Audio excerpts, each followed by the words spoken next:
সম্মানিত বিপ্লবী সভাপতি এবং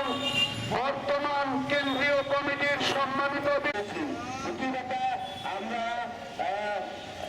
আমরা বলি এবং